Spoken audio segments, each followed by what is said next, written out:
vence el reino del diablo, a Satanás, que cae como un rayo. Y Jesús se llena de alegría, se estremece de gozo en el Espíritu Santo. Te doy gracias, Padre, Señor del cielo y de la tierra. Y Jesús dice que los misterios del reino, el Padre se los revela a la gente humilde, sencilla. Por eso en la iglesia muchos santos han sido personas de origen humilde y han vivido ese camino de pobreza, de castidad, de obediencia, imitando a Cristo Jesús. Y Jesús nos dice que nadie conoce al Padre sino el Hijo, y aquel a quien el Hijo se lo quiera revelar. El Padre se ha revelado en su Hijo y el Hijo nos revela al Padre. Dichosos nosotros que escuchamos la palabra de Jesús, que recibimos los sacramentos de salvación, como el bautismo, la Santa Comunión, el perdón en la confesión, unción, matrimonio, orden sacerdotal, unción de los enfermos. Dichosos nosotros que estamos en esta Santa Iglesia, que nos presenta la palabra de Jesús y nos explica la palabra y nos ofrece los sacramentos del Señor. Y la misma Iglesia es un sacramento de salvación, una familia de salvación. Bien. En cuanto a los sacramentos, hablábamos sobre el bautismo, ¿no? Estamos tratando un poco del bautismo, que es el primero y el más importante, ¿no? El bautismo nos llevará después a la Santa Comunión. Del costado de Cristo salió sangre y agua, el agua del bautismo, la sangre de la Santa Comunión con Jesús, la Eucaristía. El sentido y la gracia del sacramento del bautismo aparece claramente en los ritos de su celebración. Cuando se participa atentamente en los gestos y las palabras de esta celebración bautismal, los fieles inician en las riquezas que este sacramento significa y realiza en cada nuevo bautizado. Qué alegría cuando van los papás y padrinos allí con el niñito, la niña. Todo un acontecimiento el bautismo, ¿no? Va creciendo la familia de los hijos de Dios. Jesús mandó bautizar en el nombre del Padre y del Hijo y del Espíritu Santo a todos los pueblos, y esa es la misión de la Iglesia. Evangeliza, bautiza nuevos hijos de Dios para el cielo. La señal de la cruz al comienzo de la celebración señala la impronta, el sello de Cristo sobre el que le va a pertenecer, y significa la gracia de la redención que Cristo nos ha adquirido por su cruz. El sacerdote hace la señal de la cruz en la frente, también los padres, los padrinos. Esa señal, Cristo en la cruz pagó por nuestros pecados para salvarnos. Es un signo pues ya no de martirio, de sufrimiento nada más, sino de salvación. El anuncio de la palabra de Dios ilumina con la verdad revelada a los candidatos y a la asamblea y suscita la respuesta de la fe, inseparable del bautismo. En efecto, el bautismo es de un modo particular el sacramento de la fe, por ser la entrada sacramental en la vida de fe. Siempre se lee un pasaje del Evangelio que nos habla del bautismo y del amor de Jesús a los niños. Dejen que los niños vengan a mí, por ejemplo, ¿no? El que no renace del agua y del Espíritu no puede entrar en el reino de los cielos. El que no se bautiza no puede entrar en el reino de los cielos. Y en este reino tenemos fe en Jesucristo, el Hijo de Dios, nuestro Salvador. Puesto que el bautismo significa la liberación del pecado y de su instigador, el diablo, se pronuncian uno o varios exorcismos sobre el candidato. Este es ungido con el óleo de los catecúmenos, o bien el celebrante le impone la mano y el candidato renuncia explícitamente a Satanás. Así preparado puede confesar la fe de la Iglesia, a la cual será confiado por el bautismo. Antes de pasar a la pila bautismal, el sacerdote unge el pechito. Se vaya toda influencia del malo. Lo está preparando para ser bautizado. El agua bautismal es entonces consagrada mediante una oración. En el momento mismo del bautismo o en la noche pascual, la Iglesia pide a Dios que por medio de su Hijo, el poder del Espíritu Santo descienda sobre estas aguas, sobre esta agua, a fin de que los que sean bautizados con ella renazcan del agua y del Espíritu. Interesante cómo se bendice el agua y por esa agua va a haber un nuevo nacimiento en el agua y en el espíritu. Una verdadera regeneración que convierte una criatura, un ser humano, en hijo de Dios. Sigue entonces el rito esencial del sacramento, el bautismo propiamente dicho, que significa y realiza la muerte al pecado y la entrada en la vida de la Santísima Trinidad a través de la configuración con el misterio pascual de Cristo. El bautismo es realizado de la manera más significativa mediante la triple inmersión en el agua bautismal, pero desde la antigüedad puede ser también conferido derramando 3 veces agua sobre la cabeza del candidato. O sea, inmersión en el agua o derramar agua 3 veces en la cabeza. Yo te bautizo, Juan Andrés, en el nombre del Padre y del Hijo y del Espíritu Santo. Yo te bautizo, María Isabel, en el nombre del Padre y del Hijo y del Espíritu Santo, derramando agua 3 veces. Es un bautismo válido. En nuestra iglesia latina, esta triple infusión va acompañada de las palabras del ministro. El nombre del niño o de la niña, y a continuación, yo te bautizo en el nombre del Padre y del Hijo y del Espíritu Santo. Pero en las liturgias de las iglesias orientales, estando el catecúmeno vuelto hacia el oriente, el sacerdote dice, el siervo de Dios, Enes, Juan, Andrés, María, Isabel, Paulina, el siervo de Dios, Enes, da el nombre, es bautizado en el nombre del Padre y del Hijo y del Espíritu Santo. Y mientras invoca a cada persona de la Santísima Trinidad, lo sumerge 3 veces en el agua y lo saca de ella. Me llamó la atención ver, creo que fue en una imagen de YouTube, el bautismo en la iglesia ortodoxa, como en la pila bautismal el niño se ha introducido en el nombre del Padre y del Hijo y del Espíritu Santo, 3 veces sumergido en el agua y sale. Me imagino que deben estar preocupados los padres, los padrinos o no, ya es la costumbre en ellos y se alegran pues con el bautismo, como lo hacemos nosotros también. Luego viene la unción con el santo crisma, es el óleo perfumado, el aceite santo y consagrado por el obispo. Significa el don del Espíritu Santo al nuevo bautizado. Ha llegado a ser un cristiano, es decir, ungido por el Espíritu Santo, incorporado a Cristo, que es ungido sacerdote, profeta y rey. Interesante, todo bautizado pasa a ser sacerdote, profeta y rey de Cristo Jesús. Una gran dignidad. En las liturgias de las iglesias de Oriente, la unción postbautismal es el sacramento de la crismación o confirmación.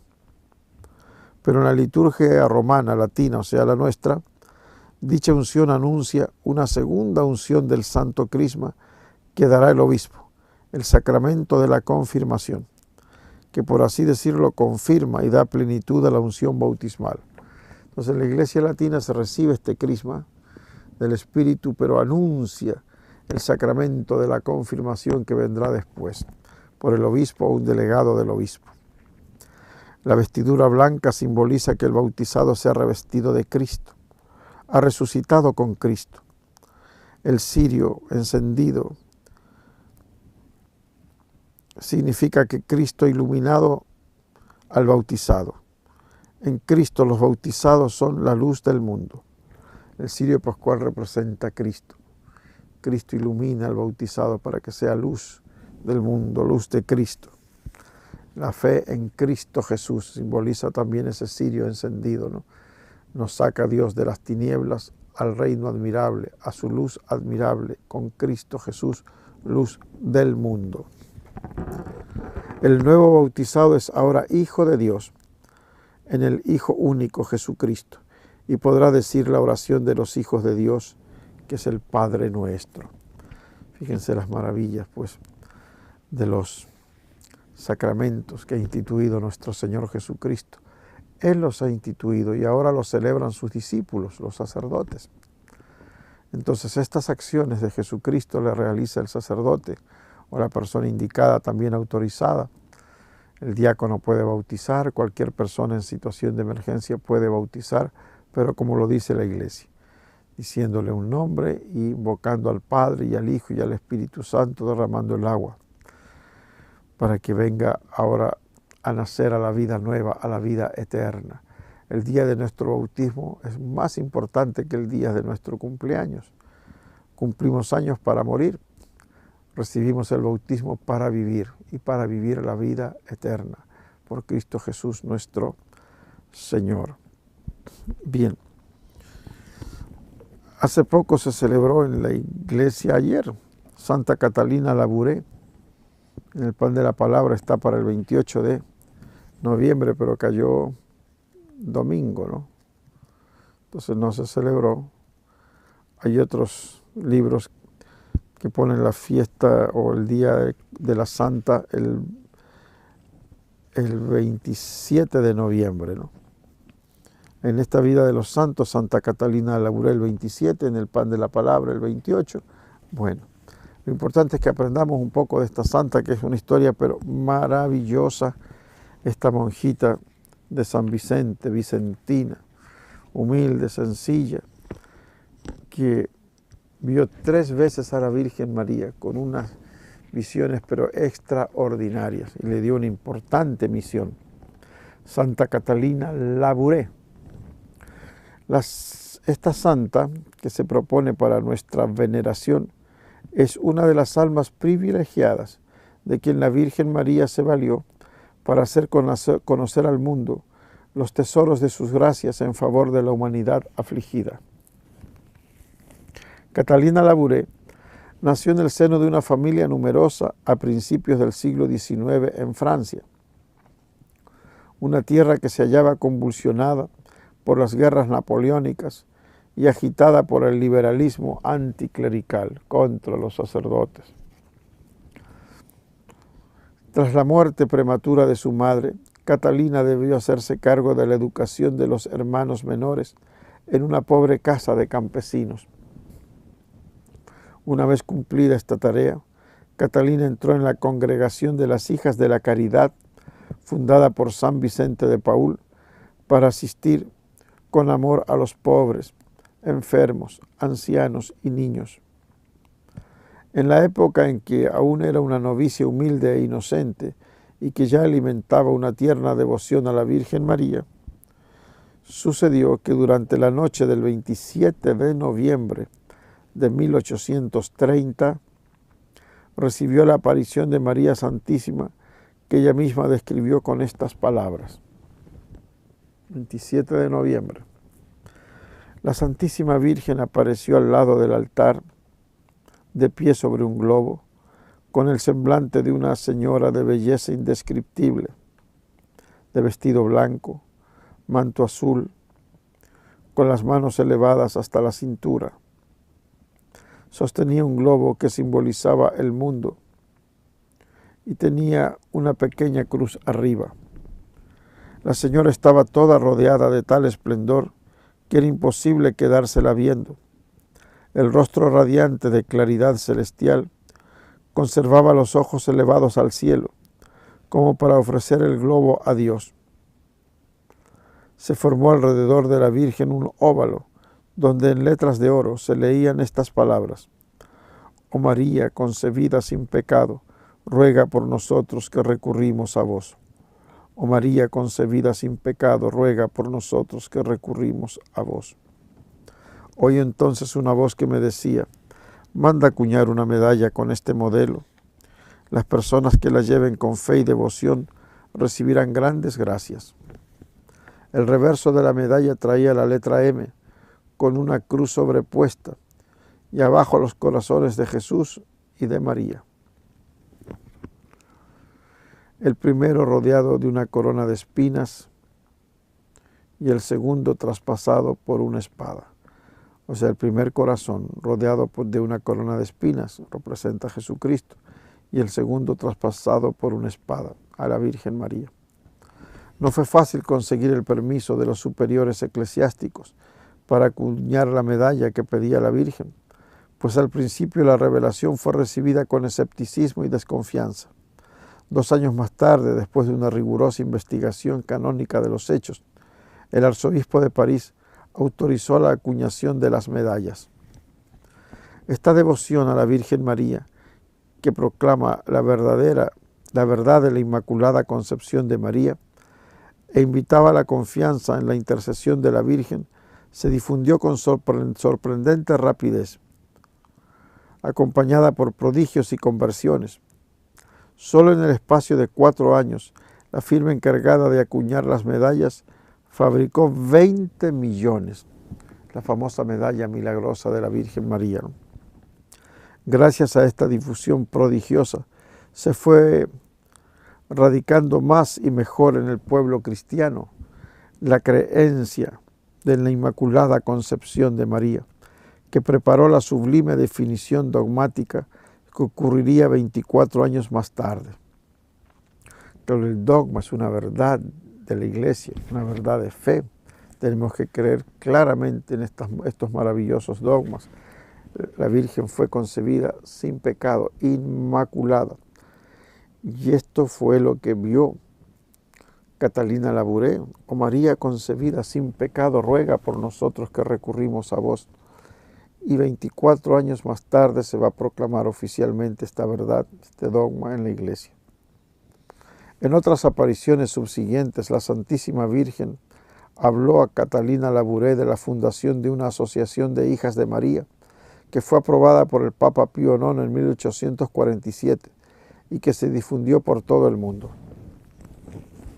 Después del noviciado, la hermana Catalina Labouré fue enviada a un asilo de París con la finalidad de que se dedicase a los ancianos y a los enfermos.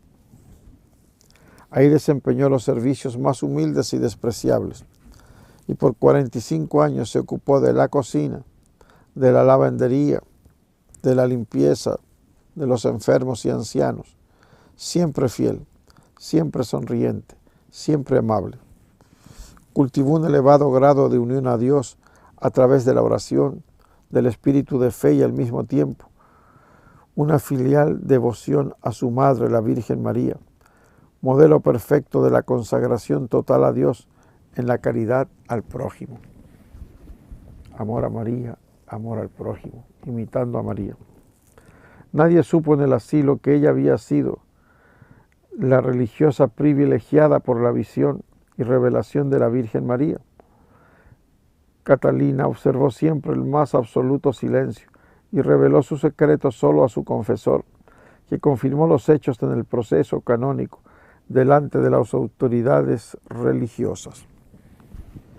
Solamente después de morir Catalina fue reconocida como la vidente de las revelaciones de la medalla milagrosa. Su tránsito de este mundo ocurrió el día 31 de diciembre de 1876 a los 70 años de edad. La Iglesia reconoció su santidad heroica y la elevó a la honra de los altares, estableciendo su fiesta el día 27 de noviembre, aniversario de la aparición de la Virgen María. Santa Catalina Labouré, que tuviste la dicha de ver a la Virgen María y de trabajar por la Iglesia con la extensión de esta devoción a su medalla milagrosa, ruega por nosotros. De un modo especial por los residentes del Neurociencias pedimos, por su salud, por su bienestar. Aquí digo esto porque en el Neurociencias hay una capilla dedicada a la Virgen de la Medalla Milagrosa y en el altar hay reliquias de santos importantes, de San Vicente de Paúl, Santa Luisa de Marillac, los que fundaron pues a las hijas de la caridad. Y también hay reliquias de Santa Catalina Labouré, que vio a la Virgen. También hay reliquias de la primera santa de los Estados Unidos, ¿no? Isabel Anna Bailey Seton, y de San Juan Bosco, un altar muy especial. Entonces siempre pedimos que estos santos intercedan pues, por los residentes que están allí años y años en el psiquiátrico, en el Instituto de Neurociencias. Y hay una capilla preciosa también donde se ve a la Virgen de la Medalla Milagrosa, y a los lados, en el retablo, a los lados hay pinturas preciosas de este milagro de la aparición de la Virgen María a Sor Catalina Labouré, también en el Hospital Luis Bernazo, una preciosa capilla. Bien. Hoy día atendimos a una paciente ya mayorcita que se quejaba de un dolor abdominal. Decía que el dolor iba hacia atrás, hacia el riñón, un dolor muy fuerte, muy intenso. Y venía con un eco abdominal. Y el eco estaba muy bien hecho, muy bien informado, ¿no? Decía, por ejemplo, hígado graso. Decía barro biliar. Entonces, hígado graso, está la grasa ahí ya infiltrada en el hígado. Es difícil sacarla, ¿no? Muchos dicen, quiero purificarme, quiero un suerito que me limpie. No se trata de un suerito, sino de cambiar la manera de comer. Una dieta más saludable, más agua, más frutas, más verduras, no frituras, no alcohol, bajar de peso para ayudar a ese hígado graso, que poco a poco se puede ir regenerando. De lo contrario, ir avanzando a grado 1, grado 2, grado 3, cirrosis. Y barro biliar, ¿no? Como que allí la bilis está más espesa dentro de la vesícula, hay un barrito que se puede formar fácilmente en piedra. Y hay que recomendarles, usted evite las frituras, hidrátese bien, cuidado, ese barrito después se va a convertir en piedra. Y la mayoría de las piedras que contienen colesterol, hay piedras también de pigmentos, hay otras piedras mixtas, pero la mayoría son de colesterol ahí calcificado. Y también reportaba el eco que había cálculos en los riñones, sobre todo en el riñón derecho, un cálculo pequeño, que era la causa de ese dolor tan intenso, ¿no? Y también algo de colitis, inflamación del hígado. Pero el dolor tan intenso era realmente causado no por el barro biliar, no por el hígado graso, que también puede doler, ¿no? Dolor aquí en la zona del hígado, debajo de la costilla derecha, en esta zona de la parrilla costal derecha, duele allí. Se hincha el hígado y todavía más si hay alguna piedrita en la vesícula. Después de comer sobre todo alguna comida grasosa, la vesícula se contrae para expulsar bilis, mejorar la digestión, pero como hay una piedrita ahí adentro, esa piedrita se moviliza y duele, ¿no? Por eso muchos de los que tienen piedra en la vesícula terminarán en quirófano, ¿no? Se saca la vesícula con la piedra. Bien, pero el problema era el cálculo en el riñón que le había producido un dolor intenso. Entonces ahí hay que hacer algunas recomendaciones, ¿no? Si el cálculo es pequeño, tenía 4 milímetros, hay posibilidad de que se expulse, tomando abundante líquido para poder orinar y unos días estar examinando allí muchas veces con un colador, ¿no? Para ver si sale o no la piedrita, ¿no? Y recomiendan muchos también hacer ejercicios, moverse, saltar. Algunos saltan la cuerda, otros hacen una especie de gimnasia aeróbica, otros suben y bajan escaleras, toman abundante líquido y la tradición de tomarse una cervecita que es diurética. Y los antiguos hacían baños de agua caliente en esas tinas, hacían losadas. Eso producía una vasodilatación del uréter, más el líquido, más la cervecita y la chancapiedra, y expulsaban las piedras. Remedios antiguos, ¿no? Ahora todo es calmar el dolor e ir al urólogo y muchas veces hay que hacer intervenciones, sobre todo, claro, cuando las piedras o los cálculos son muy grandes. Entonces hay que explicarle al paciente, consuma 2 litros de líquido al día. Esos 2 litros que pasamos años sin consumir y después vienen las consecuencias. Ahora sí, consuma abundante líquido, 1 litro en la mañana, 1 litro en la tarde. Y vaya a conseguir al mercado la hierbita de chancapiedra, muy respetada, pues, para tomar agüitas aromáticas de chancapiedra. Hay también productos herbales que se venden, capsulitas pequeñitas, para ir consumiendo, ¿no? Y para tratar de que en el próximo control ya no estén las piedritas. Qué alegría, pues, para los pacientes. El hecho es que a veces el dolor es tan intenso que mujeres que han dado a luz normalmente dicen que el cólico renal por piedrecitas en los riñones es mucho más intenso que los dolores de parto. Fíjense ustedes, un dolor intenso, ¿no? Y termina ¿dónde el paciente? En el hospital, pues. ¿Pero a dónde voy? Dicen. Esa es la angustia de muchos, ¿no? ¿A qué hospital voy, no? Los que tienen la seguridad social buscan un hospital del seguro, los que no buscarán un hospital público, otros buscan los centros que tiene la iglesia, esta red de dispensarios médicos de la arquidiócesis, ¿no? Que cada vez van ofreciendo mayores servicios. Hay algunos que ya prestan el servicio de cirugía. Sé que hay uno en el sur, Madre Berenice, ¿no? Hay otro en el norte, Fundacén, que ya están los quirófanos. O hay cirujanos que atienden y operan en otras partes, pero siempre a un precio módico al alcance de las personas, ¿no? Porque no se hace con un interés lucrativo, sino de servir. Entonces, les decía que terminan en un hospital estos pacientes que tienen un dolor intenso. ¿Y qué es lo que hacen allí los médicos? Es bueno aprender un poquito de esto, ¿no? Tal vez esté pecando de ser muy detallista en ver lo que hacen los médicos, pero esto puede servirle también a los pacientes y a los familiares para comprender, ¿no? ¿Qué pasa cuando se llega a emergencias y en este caso por un cólico renal, un cólico nefrítico o un cólico renoureteral también se llama, por el conducto que sale del riñón y va a la vejiga, el uréter, por donde va bajando la piedra y causando un dolor intenso? En España le llaman cólico nefrítico. Aquí decimos cólico renal, algunos dicen cólico renoureteral. Se denomina cólico renoureteral o más comúnmente cólico nefrítico al dolor originado por el paso de un cuerpo sólido desde el riñón a las vías urinarias. Ese cuerpo sólido la mayoría de las veces es un cálculo, una piedrita que va bajando desde el riñón, el ureter, llega a la vejiga y después puede salir por la uretra, si es que sale, ¿no? Bendito sea Dios, con todas estas técnicas caseras que les estaba diciendo, ¿no? Y el agüita de chancapiedra, ¿no? Entonces, generalmente es un cálculo, pero a veces podría ser un coágulo, por ejemplo, ¿no? Tremendo, ¿no? Algún traumatismo, un coágulo ahí que está bajando. Tratamiento de urgencia.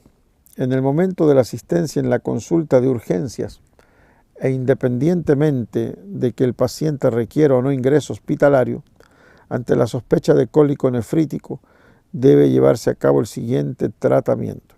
O sea, quede ingresado o no quede ingresado, si sospechamos que es cálculo, muchas veces el paciente pone la mano aquí en la zona del riñón y dice que el dolor se va hacia adelante, hacia el abdomen, hacia abajo, muchas veces al área genital, el escroto, la vulva, hacia allá, muchas veces se va el dolor. El médico da un golpe, una puño percusión y el paciente salta de dolor. Entonces ya se sospecha un cólico nefrítico. ¿Qué hay que hacer? Primero, antiinflamatorios no esteroideos, o no esteroides, los AINES. Siempre que el paciente no sea alérgico, porque hay pacientes que dicen yo soy alérgico a los AINES. Eso incluye diclofenaco, naproxeno, ketorolaco, en fin, todos los antiinflamatorios. Si no es alérgico a los AINES, sí se puede aplicar.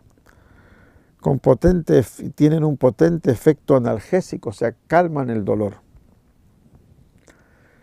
Tenemos el diclofenaco sódico, ampollas de 75 miligramos, muy utilizadas en nuestro medio, intramuscular. Miren qué sencillo, una ampollita buena, bonita y barata, si el paciente no es alérgico, un diclofenaco sódico de 75 intramuscular. También puede utilizarse el dexketoprofeno trometamol, tremendo nombre de esta ampolla, ¿no? Dexketoprofeno trometamol, ampollas de 50 miligramos, en dosis de 50 miligramos por vía intramuscular. El diclofenaco sódico, que es el clásico, otros prefieren ya fármacos más modernos como el dexketoprofeno, ampollas de 50 miligramos intramuscular. O puede ser utilizado también intravenosa. Entonces, esta ampolla, el dexketoprofeno trometamol por vía intravenoso, se diluye la ampolla en 100 mililitros de solución salina y se infunde en 20 minutos.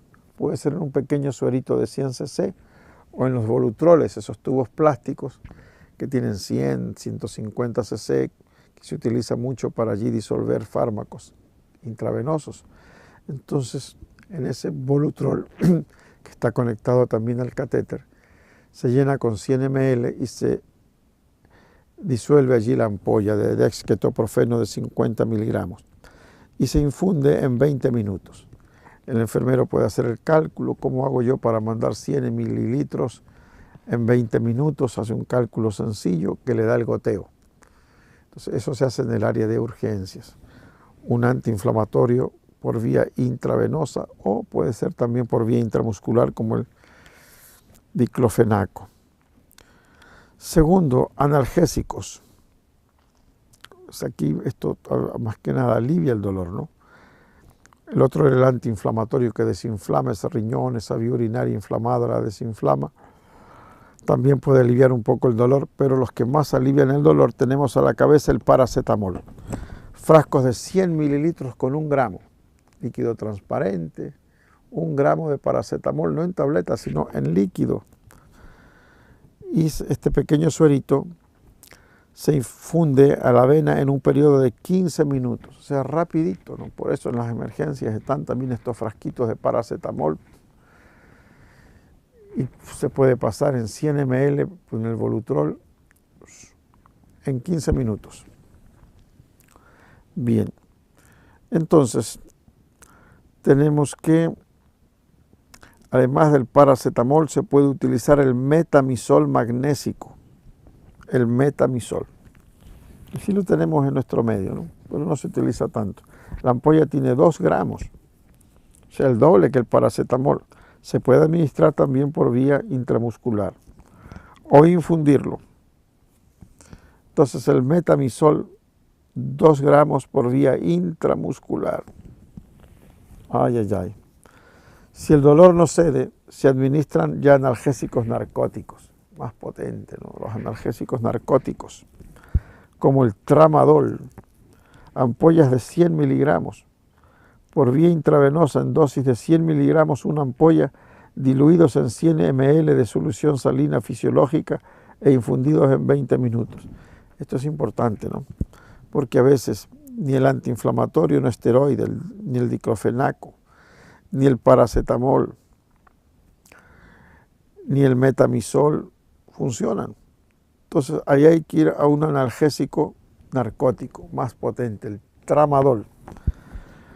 Ampolla de 100 miligramos por vía intravenosa en dosis de 100 miligramos una ampolla, diluidos en 100 mililitros de solución salina fisiológica e infundido en 20 minutos. Otra vez, o un suerito pequeño de 100 ml o el tubo del Volutrol con 100 ml, allí se disuelve pues el tramadol, una ampolla de 100 miligramos, y se pide que se administre en un tiempo de 20 minutos. Hay que estar atento porque a veces el tramadol puede producir un poquito de hipotensión, de mareo, pero aquí estos expertos hablan que si se lo pasa en 20 minutos y diluido en 100 ml, no va a haber problema con el tramadol, que es muy potente para aliviar el dolor. En caso de que el dolor no ceda a pesar del tratamiento analgésico descrito, o sea, paracetamol de 1 gramo o metamisol de 2 gramos, los dos intramusculares, o el tramadol intravenoso. Wow. En caso de que no ceda, se procede a la infiltración del área de Head, para lo cual se utiliza un anestésico local sin vasoconstrictor como la mepivacaína. Hay ampollas de 10 ml, al 1, al 2 y al 3%. A mayor porcentaje, más anestésico, ¿no? Entonces la mepivacaína se administra por vía intradérmica, como cuando se hace la prueba de la penicilina, ¿no? Se forman pequeñas pápulas, mediante una jeringa con una aguja de insulina, una aguja muy finita, en la zona dolorosa que refiere el enfermo, para hacer 2 hileras de abones paralelas. O sea, se hace una ronchita, la otra, la otra, la otra, la otra. 2 hileras se llama la infiltración del área de Head. ¿Y con qué anestésico? ¿Con qué analgésico? Con la mepivacaína. Miren, ¿no? Eso es muy raro, nunca lo he visto realmente, ¿no? Que estén aplicando pequeñas ampollas ahí intradérmicas en esa zona para aliviar el dolor, pero en otros lugares sí lo hacen. Bien, eso entonces ya vimos lo que se hace apenas llega el paciente al área de urgencias. Posiblemente el médico va a decidir un examen de orina y un eco abdominal. Si en el examen de orina aparece hematuria, o sea, sangre en la orina, aunque sea microscópica, aparece nitrito, señal de una infección urinaria, ya está claro pues que puede ser allí un cálculo, y más si se confirma con la ecografía, que es muy buena para identificar los cálculos. Ya si el paciente tiene que ingresar, se indica el siguiente tratamiento. Primero, dieta absoluta o líquida, según tolerancia oral. Ya le ponen un suerito, usted se va a hidratar por el suerito. Pero si tiene ganas de tomar algo y lo tolera, adelante.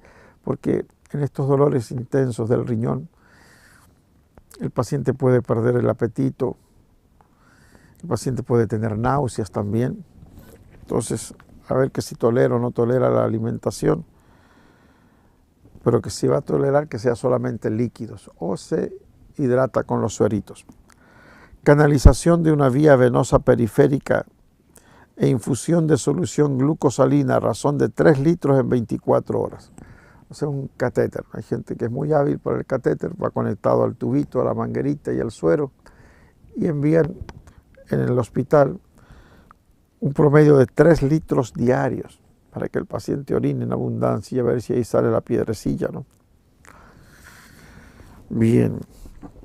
Estos 3 litros en 24 horas hay que hacer ajustes del fluido según la enfermedad de base del paciente, ¿no? Claro, ¿qué fluido se administra? Si es diabético no le vamos a administrar una dextrosa al 5% que tiene mucho azúcar. Si es hipertenso no podremos administrar solución salina al 0.9 a esta velocidad de 3 litros al día. Muchas veces en otros países se utiliza una combinación, dextrosa al 5% en solución salina, ¿no? Y el goteo depende también de la edad y de otras patologías. Un paciente anciano con problemas de insuficiencia cardíaca no le podemos mandar 3 litros al día, mucho menos, ¿no? Tal vez un hombre joven, saludable, sin comorbilidades, sin enfermedades asociadas, tranquilamente los 3 litros, para que orine claro y en abundancia, ¿no? Si el paciente tiene vómito, se administra un antiemético, como la metoclopramida, ampollas de 10 miligramos cada 8 horas por vía intravenosa.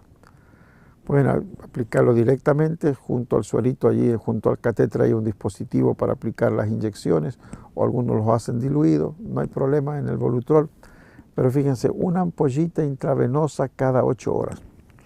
El familiar es el que va a comprar a la farmacia, ¿no? El médico le pide 3 ampollitas de metoclopramida. Está pensando, le administraré una cada 8 horas para calmar el vómito.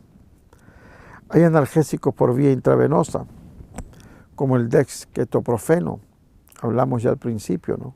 Dexketoprofeno, trometamol, ampollas de 50 miligramos cada 8 horas intravenosa, fíjense, cada 8 horas intravenosa que se disuelve en el Volutrol, la ampollita en 100 mililitros de solución salina y se infunde en 20 minutos. Una ampolla en 100 centímetros, un suerito pequeño, el Volutrol, y en 20 minutos se administra pues el dexketoprofeno y el paracetamol que hablamos de 1 gramo, frascos de 1 gramo, son pequeños frasquitos de vidrio que ya está allí el gramo de paracetamol, 1 gramo cada 6 horas y se puede infundir en un tiempo de 15 minutos, o sea, bastante rápido, ¿no? 1 gramo cada 6 horas es bastante, ¿no? O el metamisol que ya también hablamos, ampollas de 2 gramos, en dosis de 2 gramos cada 8 horas. O el tramadol, que es el más potente, ampollas de 100 miligramos, en dosis de 100 miligramos cada 8 horas. Teniendo cuidado que a veces puede bajar la presión, un poquito de mareo, por ejemplo. Excepto el paracetamol, que ya está diluido, ya viene listo para aplicar nomás. Estos fármacos indicados se diluyen en 100 mililitros de solución salina fisiológica y se infunden en 20 minutos. ¿A cuál se está refiriendo? Al dexketoprofeno. ¿A quién se está refiriendo? Al metamisol.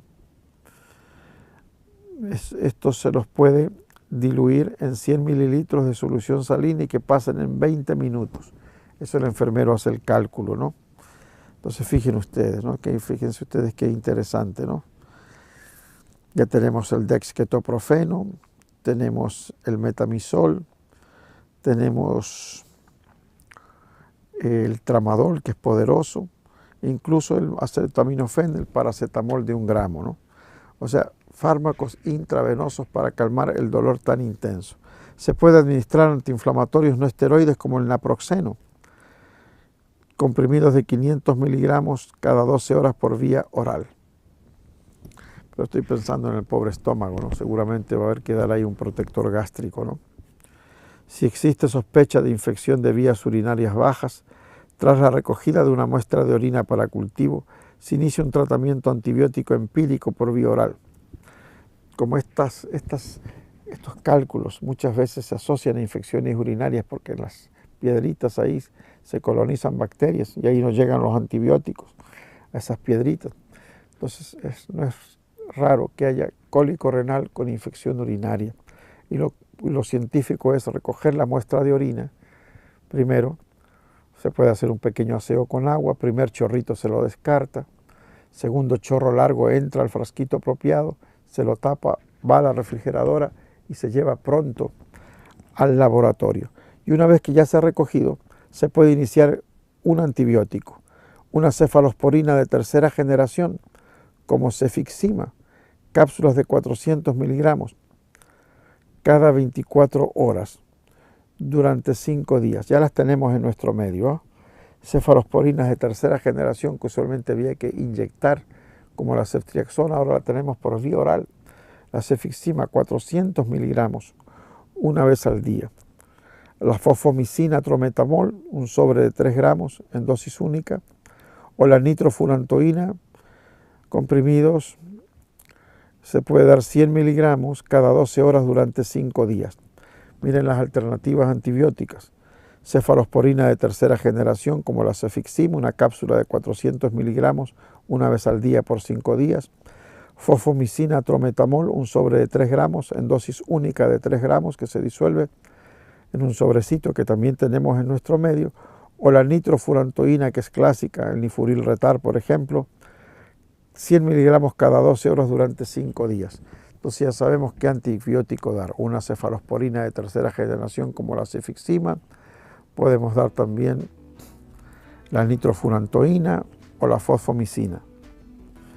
Entonces, si existe sospecha de infección de vías urinarias altas, el paciente tiene fiebre, escalofríos, la cosa se está complicando, se necesita una valoración del urólogo, porque a veces se necesitan ahí intervenciones importantes. No nos olvidemos de apoyar a la voz de María, ser generosos, comprar el numerito para ganarse el carro.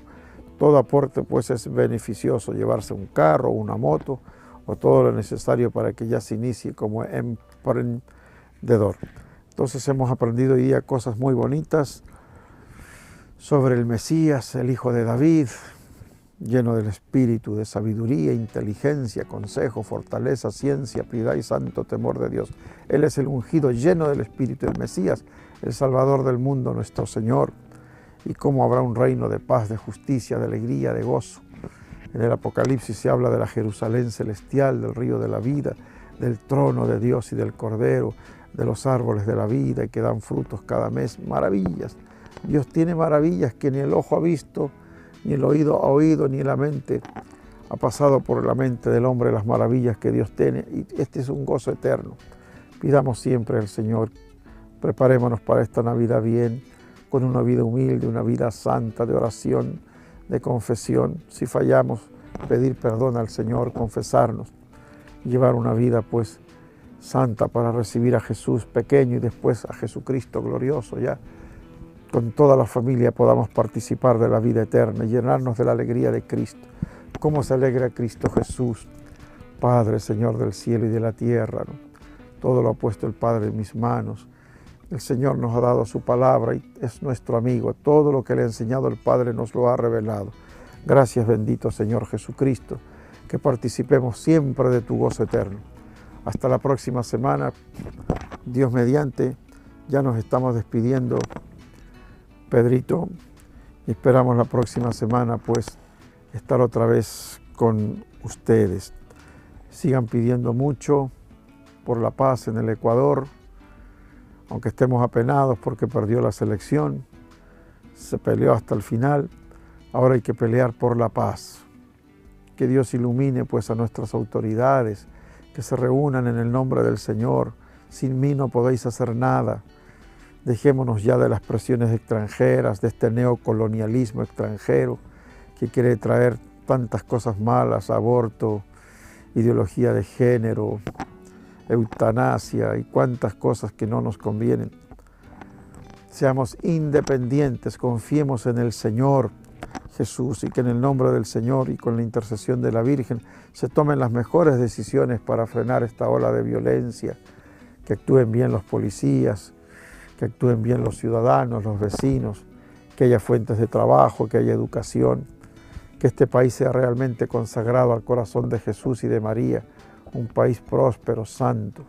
Busquen primero el reino de Dios y su justicia, y lo demás vendrá por añadidura, dice el Señor. Pidamos pues por el fin de la violencia, el robo, el crimen, el secuestro, el narcotráfico, la extorsión en Ecuador y en América Latina, esta América de la Virgen María, ¿no? Que ya haya un auténtico desarrollo basado en cumplir los mandamientos de la ley de Dios. Pidamos mucho por la unidad de la Iglesia, en la unidad que se da en la verdad y en la caridad. Pidamos mucho por el Papa Francisco, que se mantenga siempre fiel a Cristo Jesús, a los mandamientos, a la tradición de la Iglesia. Pidamos también por nuestros seres queridos, tantos problemas que hay en cada casa, tantos sufrimientos. Que tenga piedad el Señor de los hijos que maltratan a sus padres, de los padres que sufren, de la infidelidad. Me acuerdo de esas oraciones de Jesús, del gran poder, ¿no? De la traición en el hogar. Jesús del gran poder, ten piedad de los hijos que maltratan a los padres, ¿no?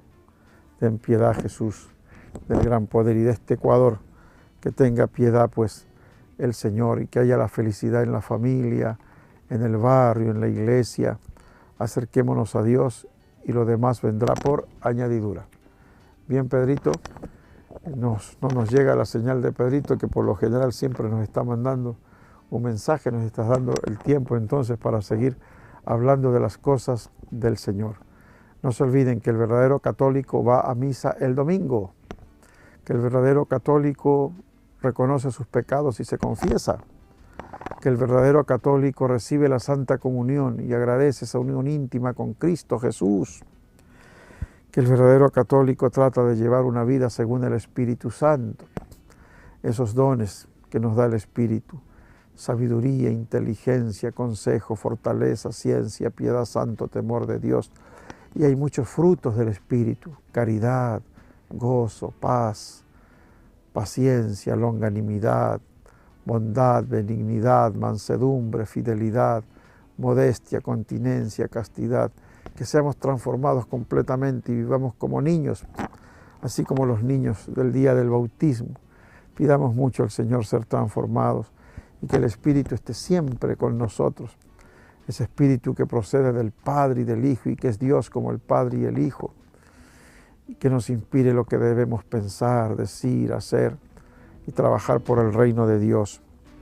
Esto es importante pues en la vida del cristiano, vivir según el Espíritu y escuchar la palabra de Dios, estar atento a la palabra de Dios todos los días. ¿Qué me dice la palabra? ¿Qué dicen los profetas? ¿Cómo anuncian a Cristo? Y el Nuevo Testamento, la llegada de Jesús, sus enseñanzas, las enseñanzas del gran apóstol San Pablo, el apóstol de los gentiles. ¿Qué dice pues la palabra de Dios? Para que nuestra mente, nuestro corazón sea el de Cristo Jesús y podamos ser luz y tomar las mejores medidas. Que Dios bendiga nuestros trabajos, nuestras familias, nuestra iglesia, cooperar con la iglesia, también con el párroco. Tremenda misión que tiene el párroco, imagínense ustedes, tantas familias, y ser fiel en celebrar la misa, en confesar, en celebrar los sacramentos, el bautismo, el matrimonio, la comunión, y también hay asistencia a los enfermos, llevar la unción de los enfermos. Qué trabajo tan grande tiene el sacerdote, necesita pues la ayuda de los fieles que puedan colaborar, ¿no? Y nunca falta esa ayuda. Es admirable esas mujeres con qué talento arreglan la capilla, la iglesia, el altar, las flores, la corona. de Adviento, las velitas, quienes recogen la limosna, una maravilla, ¿no? Toda una familia allí. Todo eso es obra del Espíritu Santo, es el Espíritu el que anima a la iglesia. Pidamos también pues por la paz del mundo, esa gente en Ucrania y Rusia. Me decía alguien que es una masacre, que llevan 200.000 personas muertas. No imaginé que tantas personas. ¿Qué es lo que está pasando, no? Que Dios ilumine esas autoridades para que ya se detenga esta masacre y venga la paz y que no se vaya a extender la guerra, porque el diablo mete allí la leña, la cizaña, las desconfianzas, y se interviene un país y otro país y de repente una catástrofe nuclear, ¿no? Que las personas vuelvan a Dios. Muchos están alejadísimos de Dios, ¿no? Se creen que están muy bien, pero están tan mal, ¿no? Y se van con religiones falsas, con sectas y con ideologías orientales y cosas raras, ¿no? Qué pena, ¿no? Qué grande es el camino, qué ancho es el que lleva a la perdición, dice Jesús. Qué estrecho es el camino que lleva a la vida y pocos dan con él, ¿no? La Iglesia Católica, que seamos fieles a la Santa Iglesia. En la iglesia nacimos a la vida eterna por el bautismo, que en esta iglesia podamos morir con la unción de los enfermos, con la confesión, con la comunión, vivir y morir en la Santa Iglesia para poder participar de la Jerusalén celestial, de la Jerusalén del cielo. Pidamos también por nuestros vecinos, también que nos podamos organizar ahora ante esta avalancha de asaltantes a mano armada que están pues azotando al país entero. La organización de los vecinos. Uno les pregunta a la gente cómo están en el barrio. Mal, dice, los asaltos con frecuencia, a mano armada, se meten a las casas, ya la vacuna, no se puede trabajar. Pero hay otros que dicen, estamos bien, estamos mejor, porque rezamos y porque nos reunimos periódicamente. Y así ya hemos puesto una alarma, hemos puesto cámaras, hemos puesto rejas. Ya el municipio nos da la autorización de poner rejas y estamos todos de acuerdo. Y así vamos enfrentando la violencia, estamos más seguros. Entonces, pues, organización, oración y la colaboración pues del municipio. Si la gente puede perder la vida, que no vengan ahí leyes secundarias, es decir, que esto no se puede hacer. Escuchen a la comunidad. Si la comunidad pide rejas para protección, hay que decir que sí. Y entiendo que la alcaldesa va con ese buen criterio. Que no sea que porque uno se opone ya se echa abajo todo el proyecto, no, lo que piensa la mayoría. Eso es importante, siempre que sea algo positivo, en bien de la protección, ¿no? No dejemos pues de pedir también por el Papa Francisco, tremenda responsabilidad del Papa, ¿no? Todas las iglesias del mundo. Y él está tanto de lo que pasa en el mundo, ¿no? Que Dios le dé fuerza para que se mantenga fiel a Cristo Jesús, a las enseñanzas de la iglesia, a los mandamientos de la ley de Dios, fiel ante estas presiones del mundo, que quieren agradar al mundo y dejar a la ley de Dios a un lado, ¿no? Pidamos mucho por la iglesia de Nicaragua, qué tremenda persecución del gobierno a la iglesia, por la iglesia de Alemania, un sínodo allí con obispos, sacerdotes y laicos en contra de la ley de Dios, que quieren aprobar la unión homosexual, que los sacerdotes se casen, que haya mujeres sacerdotes, en fin, una serie de cosas que la iglesia siempre ha tenido las ideas sumamente claras, ¿no? El matrimonio es entre hombre y mujer, eso es básico, ¿no? Entonces da una pena lo que está pasando en estas iglesias de Alemania, de Bélgica, de Holanda, etc. Pedrito ya me está diciendo, ya, ahora sí. Agradecemos pues a Pedrito que está en cabina siempre, él, gracias pues al que nos da él con sus conocimientos técnicos, el poder llegar a todos ustedes. Hasta la próxima semana, Dios mediante, una feliz semana con Jesús, José y María.